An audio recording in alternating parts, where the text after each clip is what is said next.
Kemudian pelajar praktik Dwi Agus Prianto SPD GR. Nah, di sini saya akan memaparkan tentang menyebarkan pemahaman dan penerapan budaya positif, khususnya di sekolah kita ya. Nah, sebelum kita memulai aktivitas kita, karena hari ini sudah siang dan kita mulai sedikitnya ya. Coba semuanya berdiri semua. Saya semuanya berdiri.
Ini selanjutnya kita kan tadi menerapkan budaya positif ya di sekolah teman-teman. Nah, jadi apa sih budaya positif itu? Ada yang bisa memaparkan apa itu budaya positif? Bu. Iya, bagaimana? Budaya yang baik, Bu. Budaya yang baik. Kemudian ada lagi? Ya, kebiasaan yang baik, yang bermanfaat. Iya, kebiasaan yang baik dan bermanfaat. Kemudian ada lagi? Bagaimana? Iya, baik ya. Nah, jadi apakah sudah menerapkan di sekolah Bapak Ibu? Sudah. Bisa berikan salah satu contohnya? Bisa, Bu. Iya, seperti apa? Silakan Pak Joko. Ke sekolah tepat waktu. Iya, ada lagi? Pakaian yang rapi, bersih, sesuai jadwal. Iya, ada lagi mana Pak Eri? Tegur sapa, dengan guru, saling salam. Iya, itu budaya positif ya. Kemudian, iya Bu Citra. Saling menghargai sesama teman. Iya, benar juga Bu Novia. Kemudian Bu Citra, dari tadi mau menjawab. Iya. Menjaga kebersihan sekolah, Bu. Iya, menjaga kebersihan sekolah ya. Iya, ini budaya positif ya. Ya, selanjutnya. Jadi salah satu perubahan yang diinginkan sesuai dengan visi guru penggerak adalah terbentuknya budaya positif agar diperoleh sekolah itu nyaman, aman, dan berpihak pada murid ya. Jadi kalau budaya positif itu kita lakukan, jadi sekolahnya itu kita belajarnya dengan nyaman ya, lingkungannya yang bersih ya. Tadi ya. Jadi untuk mewujudkan visi guru penggerak tersebut dengan pembuatan prakarsa perubahan sesuai filosofi Ki Hajar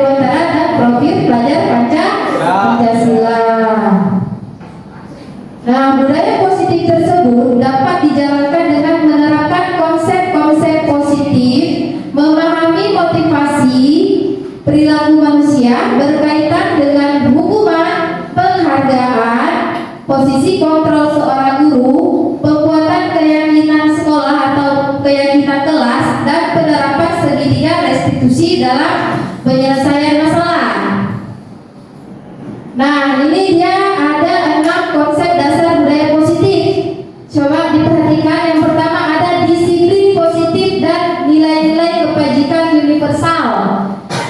Kemudian ada teori motivasi hukuman dan penghargaan restitusi.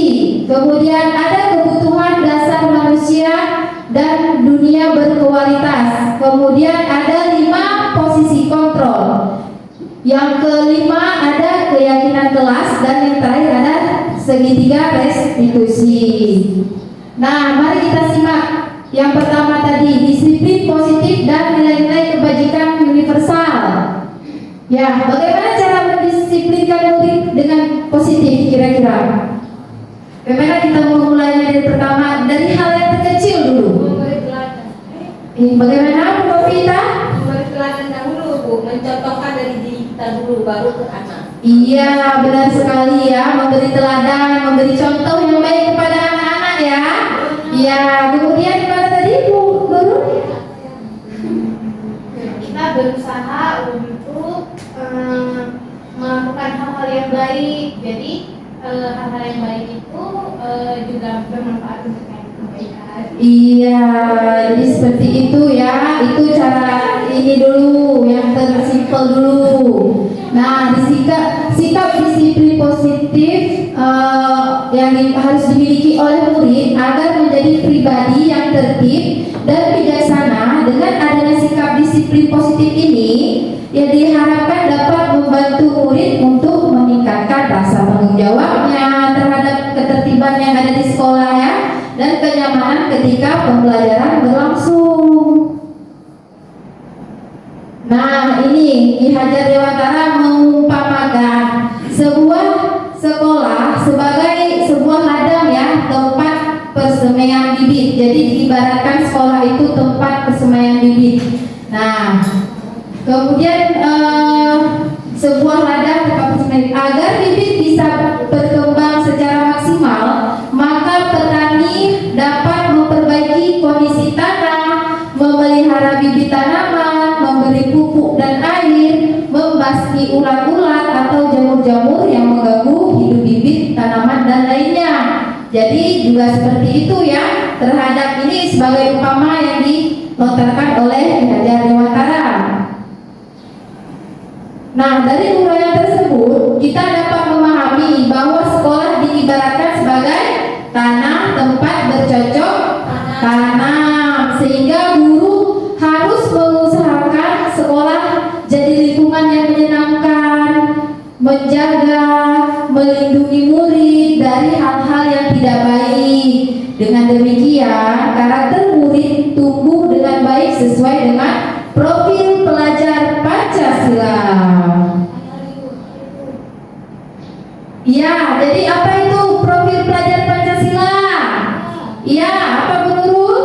Profil pelajar Pancasila itu adalah gambaran yang harus ada di diri murid, termasuk 6 nilai-nilai luhur yang harus ada di diri murid supaya murid hidup sukses selama di masyarakat. Iya, benar sekali. Semoga kita dapat menerapkan ya budaya itu di sekolah kita ya Bapak Ibu. Nah, kemudian di sini ada nilai-nilai kebajikan nilai yang disepakati bersama ya, lepas dari suku, bangsa, agama, bahasa maupun latar belakang ya. Jadi itu ada tadi yang dibilang sama Ibu Nurul, profil pelajar Pancasila yang beriman dan bertakwa pada Tuhan Yang Maha Esa, berakhlak mulia, berkebinekaan global, gotong royong, mandiri, kreatif, dan bernalar kritis. Nah, ini diharapkan murid-murid di sekolah menerapkan profil pelajar Pancasila. Kemudian ada keterampilan hidup, life skill, dapat dipercaya, lurus hati, mendengar yang aktif, tidak merendahkan orang lain, dan memberikan yang terbaik pada diri sendiri ya. Seperti itu nilai-nilainya tadi. Kemudian ada kedua, kebutuhan dasar manusia dan dunia berkualitas. Gimana sih kebutuhan dasar kita sebagai manusia? Kita sebagai manusia tentu ada rasa-rasa yang kita alami sehari-hari ya. Tidak mungkin kita merasa sehari ini senang, kadang nanti bukan tiap hari, kadang nanti 2 jam kemudian ada yang membuat kita kesel, udah lagi bukannya dulu. Jadi kebutuhan dasar manusia itu ada berbeda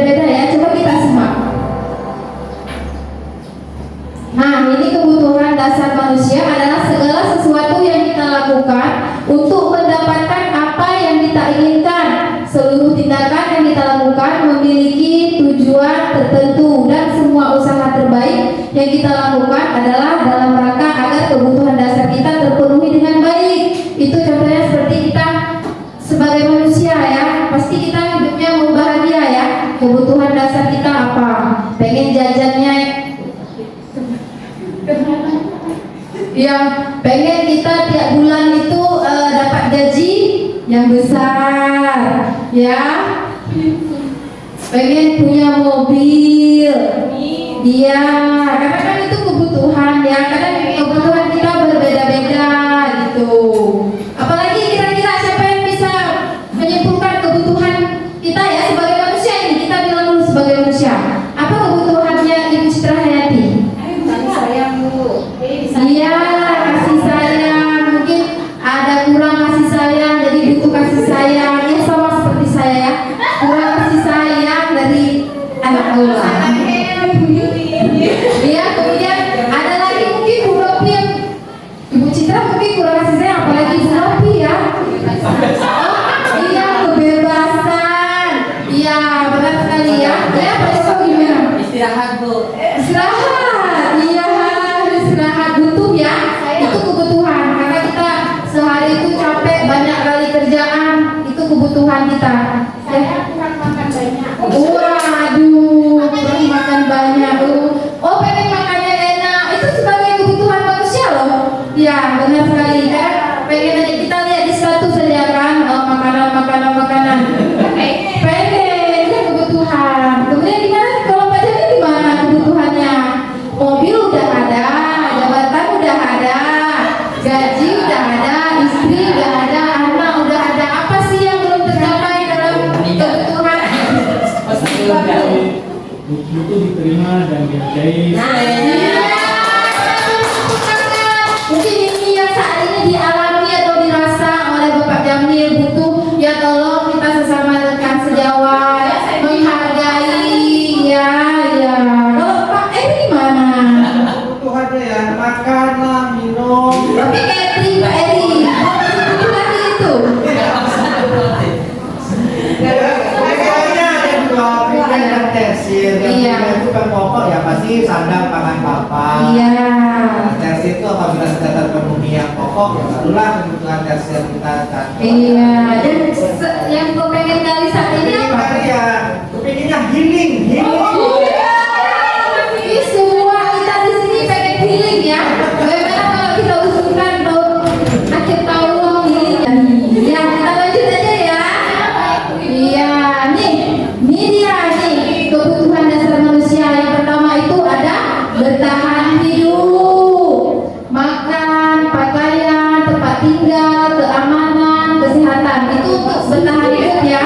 Itu semua tidak tidak dari status bawah, tengah, ke atas, tapi itu memang kebutuhan yang pertama untuk bertahan hidup. Kemudian ada kasih sayang dan rasa diterima, dipedulikan, berbagi, kerjasama, menjadi bagian dalam kelompok. Mungkin ini tadi yang dirasakan oleh Ibu Citra dan Bapak Jamil ya, kerjasama, berbagi kerjasama, menjadi bagian dari kelompok.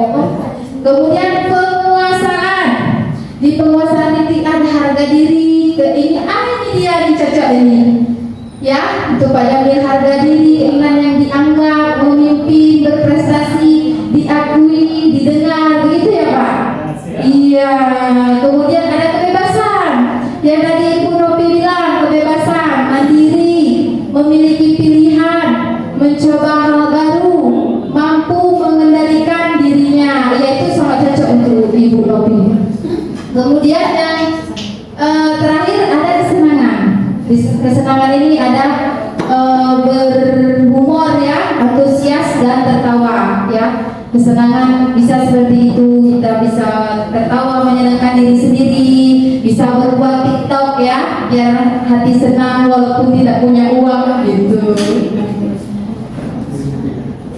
Nah, ini kalau di sekolah untuk kita tahu bagaimana kondisi siswa kita, bagaimana kebutuhan siswa kita itu kita tahu, apalagi awal pelajaran baru, siswa peserta didik yang baru, kita kan belum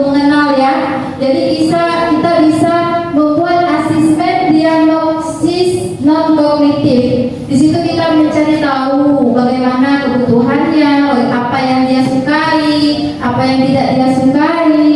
Nih, di sini ada contoh dengan menanyakan tentang perasaannya hari ini. Kalau senang, tinggal dicentang nanti. Kalau sedih, tinggal dicentang yang sedih. Seperti itu ada nanti tempat tanggal lahirnya, umurnya, makanan kesukaan, yang menemani dia belajar di rumah itu siapa, warna kesukaannya apa, siapa suka pelajarannya apa, kemudian pelajaran tidak suka apa lagi, saya suka guru yang seperti apa, hobinya apa, seperti itu ya. Ini sebagai contoh, bisa nanti di awal pembelajaran bisa ini biar kita kenal sama siswa.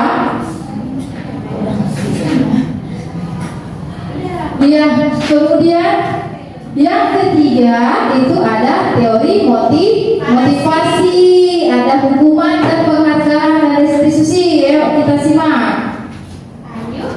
Ya, baik, motivasi perilaku manusia itu untuk menghindari ketidaknyamanan atau hukuman, untuk mendapatkan imbalan atau penghargaan dari orang, untuk menjadi orang yang mereka inginkan, dan menghargai diri sendiri dengan nilai-nilai yang mereka percayai.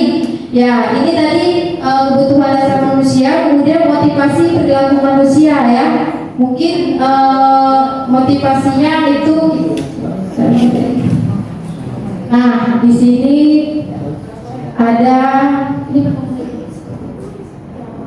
ada hukuman. Di hukuman ini contohnya tidak terencana atau tiba-tiba. Murid tidak tahu apa-apa yang akan terjadi atau tidak dilibatkan. Sifatnya satu arah tanpa hukuman, berupa hukuman fisik maupun siap. Kemudian ada konsekuensi, itu terencana, disepakati, murid tetap dibuat nyaman. Sikap guru selalu memonitor murid, itu ya. Kemudian ada restitusi, proses menciptakan kondisi bagi murid untuk memperbaiki kesalahan. Proses kolaboratif yang mengajarkan murid untuk mencari solusi sendiri. Nah, jadi kalau sekarang itu bagaimana posisi apa sih yang Bapak Ibu yang terapkan sebelum adanya apa namanya ini? Bagaimana, apa yang paling banyak Ibu terapkan di sekolah? Hukuman. Iya, hukuman yang paling banyak ya. Ya, saya sendiri juga seperti itu. Sebelum mempelajari ini, saya juga seperti itu. Jadi setelah mempelajari ini, saya sangat merasa bersalah ya kalau memberikan hukuman kepada murid-murid saya. Mungkin contoh hukuman yang paling fatal ada nggak sih? Atau yang sedang-sedang saja?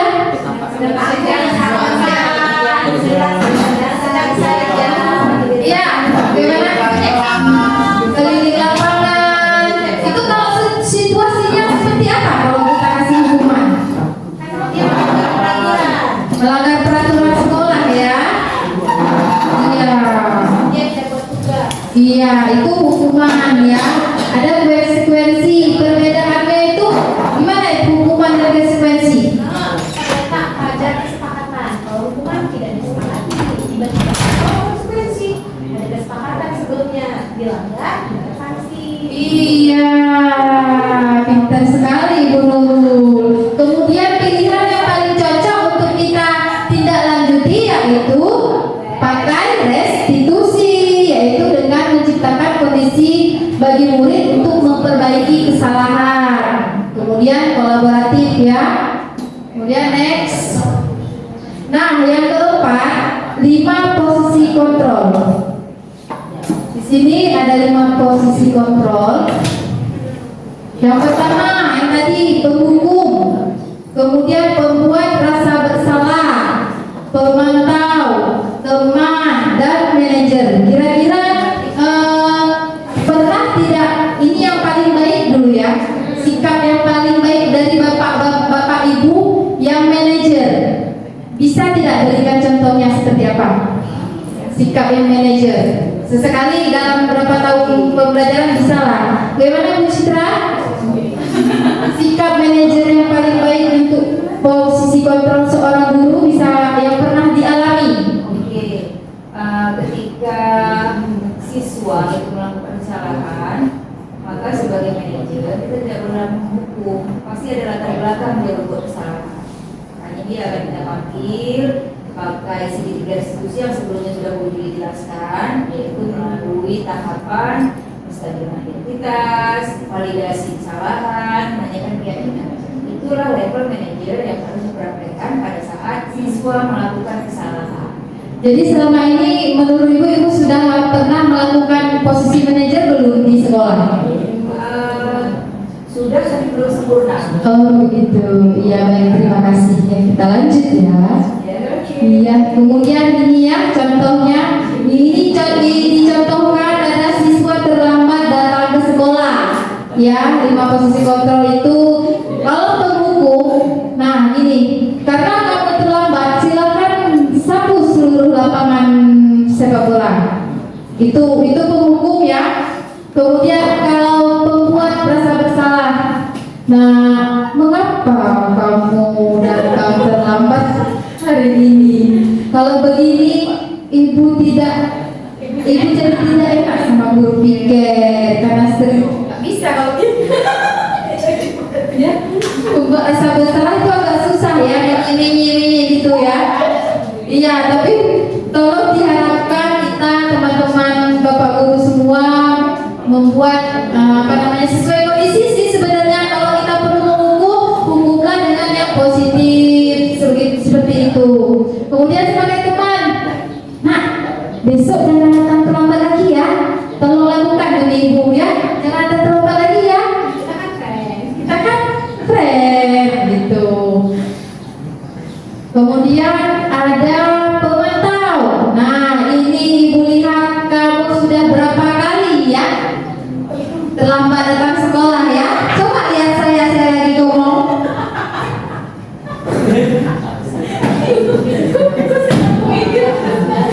Ya, kamu sudah melanggar peraturan sekolah. Ya Bu, maaf. Iya, seperti itu ya. Jadi kalau manajer itu, ini menurut kamu apakah perbuatan kamu melanggar keyakinan? Kelas. Ya Bu, silakan.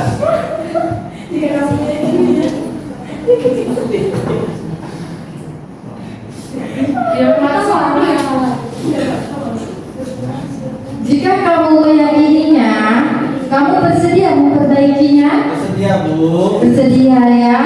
Ya, jadi dari 5 posisi kontrol kita mengharapkan bahwa kita yang terbaik itu menjadi posisi yang manajer ya, seperti itu.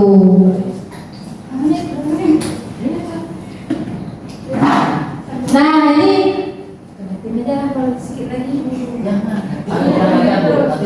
ya, ini ada satu kasus ya. Coba Bapak Ibu pahami di kasus. Iya, kasus ini ya. Guru matematika dan wali kelas 8 Ibu Santi sakit. Jadi guru matematikanya itu Ibu Santi sakit. Ya. Ibu, iya. Akhirnya dicarikan guru pengganti yaitu Ibu Eni. Ibu Eni baru 2 tahun menjadi guru SMP. Beberapa murid perempuan, Vivi dan Natali, mengakui hal ini dan mulai menggunakan kesempatan dan bersikap seenaknya, tertawa dan tidak mengindahkan kehadiran Ibu Eni. Ibu Eni mencoba menyapa Vivi dan Natali dengan ramah sambil mengingatkan mereka. Dan pulang dari sekolah ya. Ada yang kenal adik? Tak panggil suruh kembali ke sini. Iya, ayolah tugasnya dikerjakan.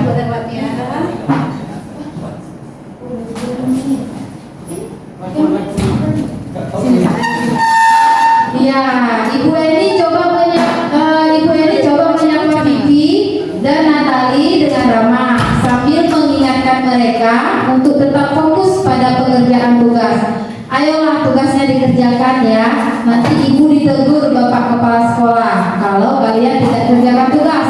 Tolong bantu ibu ya. Vivi dan Natali malah jadi tertawa. Ah bu, santai saja bu. Mereka tetap tidak mengerjakan tugas dan malah mengobrol. Itu kasusnya. Kemudian lanjut kasus.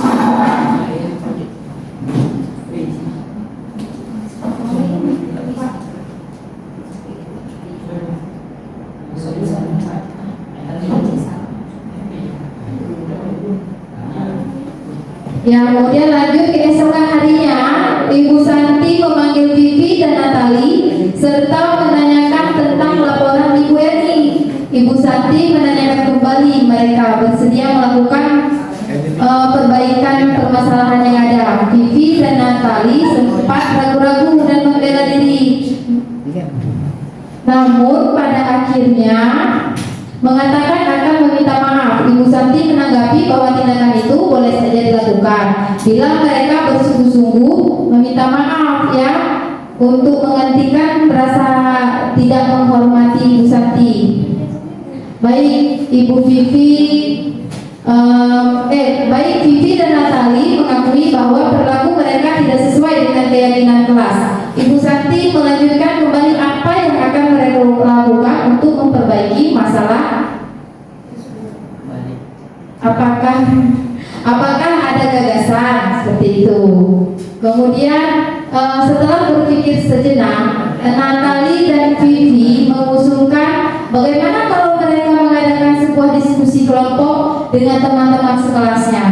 Tema yang mereka pilih adalah penerapan keyakinan kelas, terutama tentang sikap saling menghormati dan bagaimana penerapannya di kehidupan sehari-hari. Usulan keduanya mengirim email kepada Ibu Eni tentang gagasan mereka tersebut. Mereka pun memberitahu Ibu Eni bahwa mereka telah memberitahu kepala sekolah, yaitu Pak Hasan, bila lain waktu ada ketiadaan guru maka mereka akan mengusulkan Ibu Eni sebagai guru pengganti. Nah, mari kita lihat question time-nya dari kasus satu tadi, dari kasus yang pertama tadi. Di pertanyaannya, dalam kasus di atas, langkah-langkah restitusi apa yang sudah dijalankan oleh Ibu Santi? Itu pertanyaan pertama. Tadi sudah Bapak Ibu simak ya cerita kasusnya. Kemudian yang kedua, menurut Anda, apakah restitusi yang diusulkan Vivi dan Natali sudah sesuai dengan pelanggaran yang telah dibuat? Apakah langkah-langkah restitusi yang telah diusulkan mereka? Dalam kasus di atas, yang ketiga nih ya, pertanyaan ketiga dalam kasus di atas, posisi apakah yang telah diambil oleh Ibu Eni dalam menangani Vivi dan Natali? Jelaskan jawaban Anda. Ini saya kasih kasus kepada Bapak Ibu untuk membuat restitusinya ya. Kemudian yang keempat, jika Anda adalah Pak Hasan, bagaimana Anda menyikapi langkah yang terbit Ibu Santi? Yuk kita ke pertanyaan nomor 1. Ini dia pertanyaannya, restitusi apa yang sudah dijalankan oleh Ibu Santi? Ini tindakan restitusinya. Yang pertama, menstabilkan identitas. Ya, jadi dari cerita tadi yang menstabilkan identitas, kata-katanya itu apa? Lupa. Iya, bagaimana? Yang menstabilkan identitas ya. Aku tidak kasihan dengan ibu. Yang menstabilkan identitas apa? Yang cocok? Kamu tidak kasihan dengan ibu. Kamu tidak kasihan dengan ibu, seperti itu. Ya, itu kita simpan jawabannya. Kemudian menanyakan keyakinan. Menanyakan keyakinan.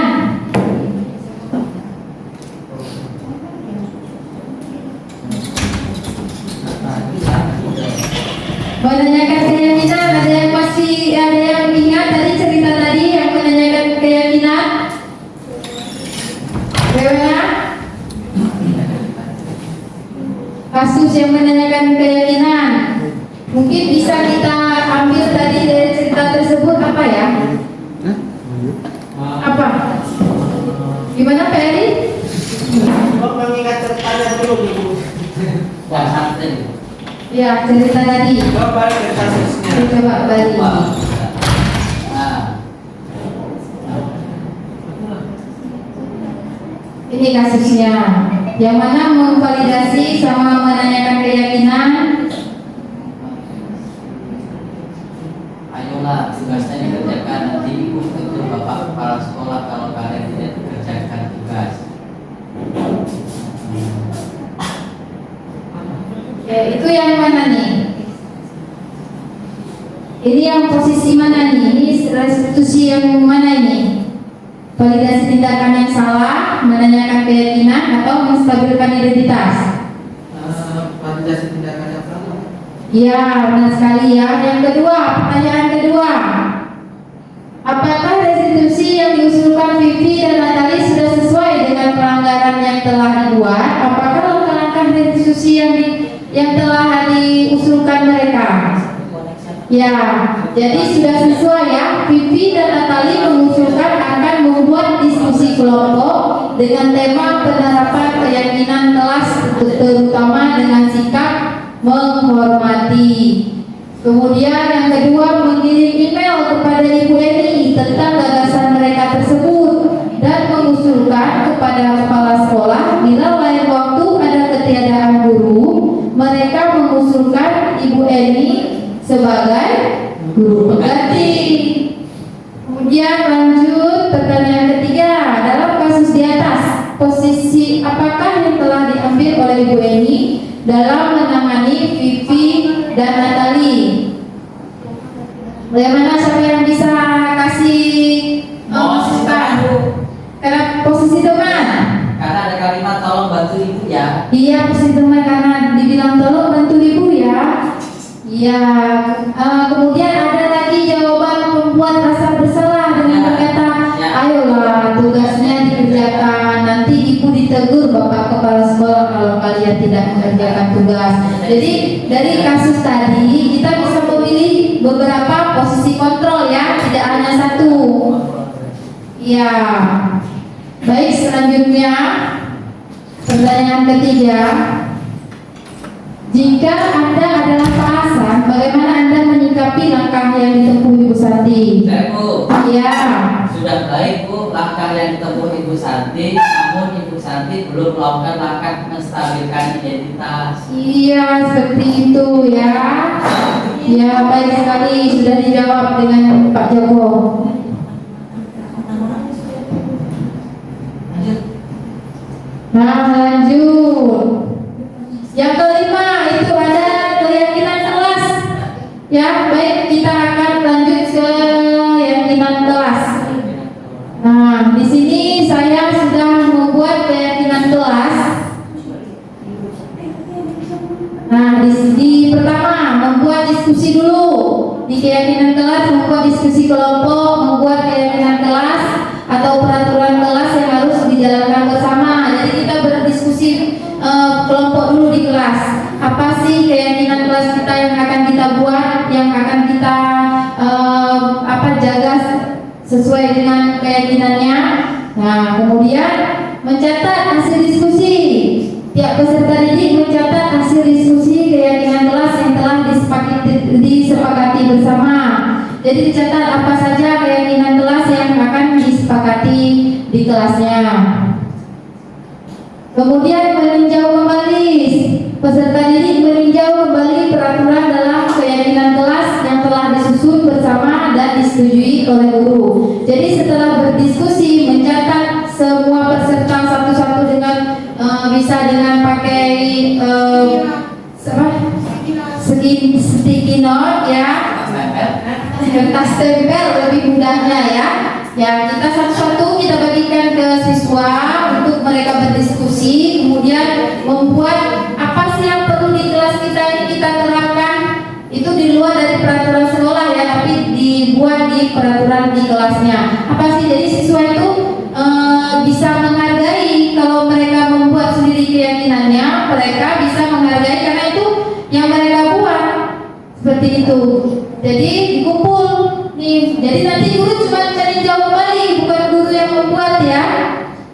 Jadi siswanya yang membuat. Jadi tugas guru nanti cuma meninjau dan menyetujui kesepakatan atau keyakinan kelas, baru ditempel. Nanti boleh ditempel di dinding kelas ataupun pakai kertas karton ataupun apa yang bisa dibaca oleh semua siswa. Seperti itu. Kemudian nih contoh yang membuat kesepakatan kelas yang telah disepakati oleh kelas tersebut. Yang pertama, pembelajaran diistirahatkan jika sudah masuk waktu sholat. Ya, jadi kalau udah azan istirahat dulu, ataupun menghargai waktu azan berkumandang kita diam dulu, ataupun bergegas ke musola.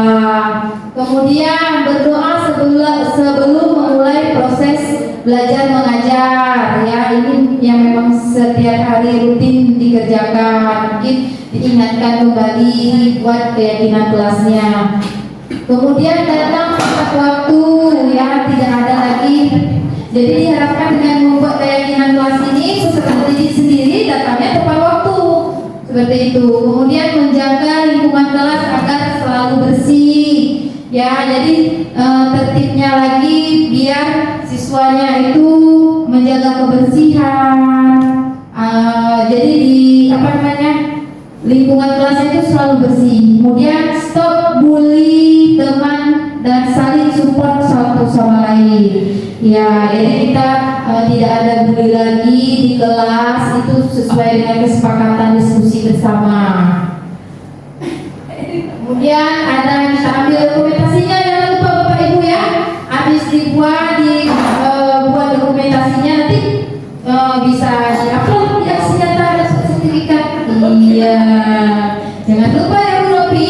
Bu Nopi kalian sudah buat kesepakatan kelas? Gimana? Iya. Ya, nanti dengan menyusun peraturan yang telah disepakati, mencatat peraturan kelas, menempelkan di mading kelas ya kesepakatannya itu. Jadi seperti ini contohnya yang sudah saya terapkan. Ya, kemudian yang terakhir segitiga restitusi. Yang pertama tadi ada ini akan saya kasih contoh langsung ya. Mungkin tadi di kasus coba Bapak Ibu tadi mungkin di kasus tadi agak kurang ini ya, agak kurang kena gitu. Mungkin kalau lihat video langsung mungkin bisa bisa paham langsung ya. Ya, yang pertama menstabilkan identitas, validasi tindakan yang salah, menanyakan keyakinan. Ya, ini dia ya. Segitiga restitusi ini adalah proses menciptakan kondisi bagi murid untuk memperbaiki kesalahan mereka sehingga mereka bisa kembali pada kelompok mereka dengan karakter yang lebih kuat. Restitusi juga adalah proses kolaboratif yang mengajarkan murid untuk mencari solusi untuk masalah dan membantu murid untuk berpikir tentang orang seperti apa yang mereka inginkan dan bagaimana harus memperlakukan orang lain. Ini dia tahapannya. Tahapannya segitiga restitusi itu kamu tentu punya alasan mengapa melakukan itu. Adakah cara yang lebih efektif untuk mendapatkan apa yang kamu butuhkan? Keyakinan kelas apa yang telah disepakati? Kamu ingin menjadi orang seperti apa? Setiap orang pasti pernah melakukan kesalahan. Kamu bukan satu-satunya yang pernah melakukan ini. Jadi di tahapan segitiga restitusi ini harus kita menanyakan ini dia tahapannya. Ini dia tahapannya Bapak Ibu. Nah, ini ada skenario ya. Sebelum kita ke video ini ada skenario-nya. Ketika saya sedang mengajar, saya melihat seorang siswa laki-laki bernama Fahril masuk ke kelas. Iya, Fahril tadi masuk ke kelas setelah meminta izin buang air ke kamar kecil. Dia langsung menghampiri si Amar yang sedang duduk di depan yang sedang serius membuat tugas. Fahril menarik pena Amar dan melemparkannya ke atas seraya bermain-main. Amar pun mengeluarkan kata-kata kotor. Hal ini tentu membuat saya terkejut dan ingin marah karena kesal dengan ulahnya mereka berdua. Ya, Jadi berdua itu berbuat kesalahan ya. Nah, saya menegur keduanya sejenak dan meminta mereka berdua menemui saya ke kantor setelah kegiatan VBM. Nah, dari skenario yang saya buat ini, silahkan simak video berikut ini.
mana amat itu berapa barang? Coba baru jelas kita lah.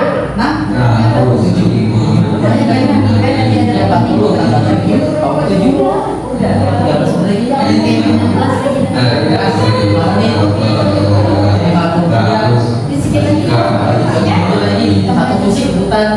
kamu ingat lagi ya tentang kesepakatan masalah kita dan dengan teman kita. Apakah dengan mengeluarkan kata-kata kotor di depan ibu, kamu menghargai dan menghormati orang lain? Ya, sekarang apa yang bisa kamu lakukan untuk menyelesaikan masalah ini, Ilma? Ya, memang itu mudah ya. Sekolah bisa melakukan permintaan maaf. Tapi nanti ke depannya kalau diulangi kembali gimana? Di sini kan? Oke ya, jadi yang pegang kamu ya, jangan diulangi lagi ya. Iya, sama-sama. Sekarang silakan perjalanannya lagi aman meminta maaf kepada Wakil ya. April pertama Ya, silakan. masuk ke kelas. Jadi aku minta maaf karena ada ngomong mengganggu. Iya, sekarang selesai pelajaran kita. Jadi kalian boleh masuk ke kelas kembali ya. Silakan. Tarik. Iya. Assalamualaikum warahmatullahi wabarakatuh. Dari kelas 3 ingin berterima kasih kepada guru yang telah menyelesaikan masalah saya. Saya tidak akan mengulanginya lagi. Mengenal teman yang sedang belajar, menghargai teman di kelas dan menghormati. Sekali lagi saya berterima kasih. Assalamualaikum warahmatullahi wabarakatuh. Assalamualaikum warahmatullahi wabarakatuh. Saya berterima kasih untuk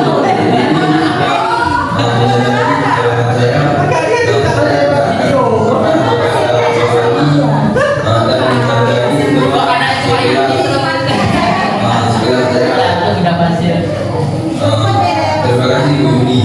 Assalamualaikum warahmatullahi wabarakatuh. Salam. Nah baik teman-teman, setelah menyaksikan video ini, jadi kita bisa tahu ya langkah restitusi apa yang baik kita lakukan untuk memecahkan permasalahan yang ada pada anak ya.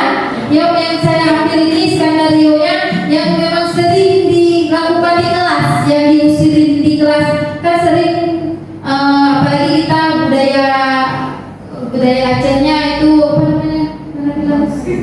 Masih itu ya. Jadi kata-katanya itu habis itu ngomongnya juga kurang ini ya. Mungkin bisa nanti budaya positifnya kalau kita di sekolah itu kecuali nanti muatan lokal bahasanya bahasa Indonesia mungkin ya. Jadi seperti itu tadi contohnya yang saya buat, semoga bisa membantu Bapak Ibu membuat apa namanya solusinya seperti apa, udah ada contohnya. Jadi baik, saya terima kasih sekali lagi kepada Bapak Ibu yang telah mendengarkan pengalaman saya di kegiatan ini.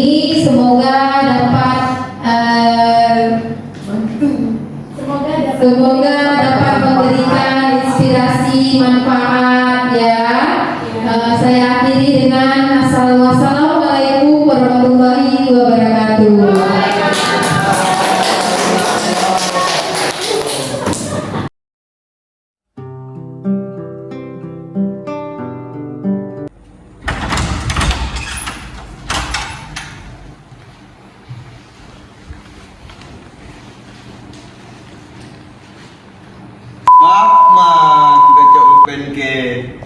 Hai, Fahri, apa yang sedang kamu lakukan terhadap Amar? Kenapa berkata seperti itu? Dia ikut pelung. Nanti waktu istirahat jumpa ibu ya ke kantor. Ya, Dengan Fahril. ya. Fahril, apa yang kamu lakukan terhadap Amar tadi di kelas? Saya iseng saja, Bu, ingin mencintainya saja. Apakah kamu tahu dengan mengusilin Amar memancing emosinya sehingga dia mengeluarkan kata-kata kotor dan kamu dalam masalah? Ya Bu, saya tidak sengaja. Saya tadi hanya ingin bercanda saja. Baiklah, Ibu di sini bukan untuk mencari siapa yang salah. Ibu di sini untuk mencari penyelesaian sama-sama ya. Ya, Bu. Berpikir sama-sama tentang yang bisa kita lakukan untuk menyelesaikan masalah ini ya, Fahril. Ya, Bu. Ya, kamu melakukan pasti punya alasan bukan? Ya, Bu. Pasti bahagia bila kawannya terkejut, kesal, marah, ya begitu? Ya, Bu. Ya, Ibu lihat kamu merasa senang melakukannya. Tapi kamu tahu yang kamu lakukan itu menyakiti orang lain, Fahril. Sehingga kamu dalam masalah ya. Ya, sekarang mari kita bicarakan tentang keyakinan kelas dan keyakinan sekolah kita. Apa yang kita percaya, yang mana yang belum kamu tunjukkan ya. Ya, Bu. Bersikap baik sesama teman, menghargai sesama teman, dan menghormati sesama teman, Bu. Iya, kamu mengingat dengan detail ya keyakinan kelas kita. Dengan mengganggu teman, membuat tugas itu sudah menghargai dan bersikap tidak baik ya kepada temanmu. Tapi dengan mengganggu teman, membuat tugas itu tidak menghargai dan tidak bersikap baik ya dengan temanmu ya. Ya, Bu. Fahril, kamu ingin menjadi orang seperti apa kalau kamu terus usil seperti ini? Saya ingin menjadi orang baik dan menghargai teman, Bu. Ya, baiklah. Sekarang apa yang bisa kamu lakukan untuk menyelesaikan masalah ini, Fahril? Saya akan minta maaf kepada Amar dan berjanji tidak akan mengulanginya lagi. Ya, bagus. Tapi nanti jika Fahril ulangi lagi, bagaimana? Saya siap menerima sanksi dari Ibu. Baiklah, sekarang memaaf-maafan ya terlebih dahulu ya. Amar? Ya. Amar sini nak. Sini duduk sebelah sini. Ya, coba sekarang Fahril apa yang mau sampaikan kepada Amar? Amar, saya minta maaf lah untuk kamu. Ya, saya maafkan. Ya. Jangan diulang lagi ya. Ya. Ya, baik. Sudah selesai ya permasalahan kita. Nah, kemudian ini ke Amar ya. Ya. Nah, Amar, sekarang coba silakan kamu bercerita. Kenapa tadi kamu berkata kotor ya terhadap Fahril? Tadinya saya kesal, Bu. Saya diganggu belajar, padahal lagi serius banget. Apakah dengan mengeluarkan kata-kata kotor itu solusinya, Amar? Tidak, Bu. Tadi saya keceplosan. Saya tidak sengaja. Karena saya emosi. Apakah dengan mengeluarkan kata-kata kotor itu tidak hanya dengan bersalah kepada manusia, tapi Allah juga membencinya, Amar? Iya, Bu. Ya, baik. Ibu tidak ingin terus mengungkit kesalahan kamu. Kamu sudah tahu kamu salah, bukan? Iya, Bu. Ya, sekarang Ibu ingin mencari penyelesaian bersama-sama terhadap kalian berdua. Ya, sama-sama berpikir apa yang kita lakukan untuk memperbaiki situasi ini ya. Iya. Ya, kamu pasti mempunyai alasan bukan kenapa kamu melakukan kata kotor seperti itu? Kamu melakukan itu mungkin kamu merasa ada alasannya bukan? Pasti kamu ingin diakui dan dihargai karena kamu sedang membuat tugas ya, Amar ya. Nah, sekarang mari kita bicara lagi tentang keyakinan kelas sekolah kita maupun kesepakatan kelas kita ya. Ya, apa yang kita percaya, yang mana Amar belum tunjukkan. Coba apa keyakinan kelas kita? Kita harus saling menghormati dan menghargai satu dengan lain. Lainnya, kita tidak boleh berkata kotor di dalam kelas. Kita harus bersikap baik sama orang lain. Kamu mengingat baik ya tentang kesepakatan kelas kita dan keyakinan kelas kita. Apakah dengan mengeluarkan kata-kata kotor di depan ibu, kamu menghargai dan menghormati orang lain? Ya. Iya, sekarang apa yang bisa kamu lakukan untuk menyelesaikan masalah ini, Amar? Dan minta maaf. Ya, minta maaf itu mudah ya. Semua orang bisa melakukan permintaan maaf. Tapi nanti ke depannya kalau diulangi kembali gimana? Saya berjanji Ibu tidak akan mengulanginya lagi. Oke ya, ini Ibu pegang kata-kata kamu ya. Jangan diulangi lagi ya. Iya Bu. Makasih ya Bu. Iya, sama-sama. Sekarang silakan berjabat tangan lagi, Ammar meminta maaf kepada Fahril ya. Iya Bu. Ya, silakan. Jadi aku minta maaf karena udah ngomong kotor sama kamu. Ya. Ya, baiklah. Sekarang sudah selesai permasalahan kita. Jadi kalian boleh masuk ke kelas kembali ya. Silakan masuk ke kelas. Assalamualaikum warahmatullahi wabarakatuh. Nama saya Fahril Syuhada dari kelas 11 TKJ. Ingin berterima kasih kepada Bu Yuli yang telah menyelesaikan masalah saya.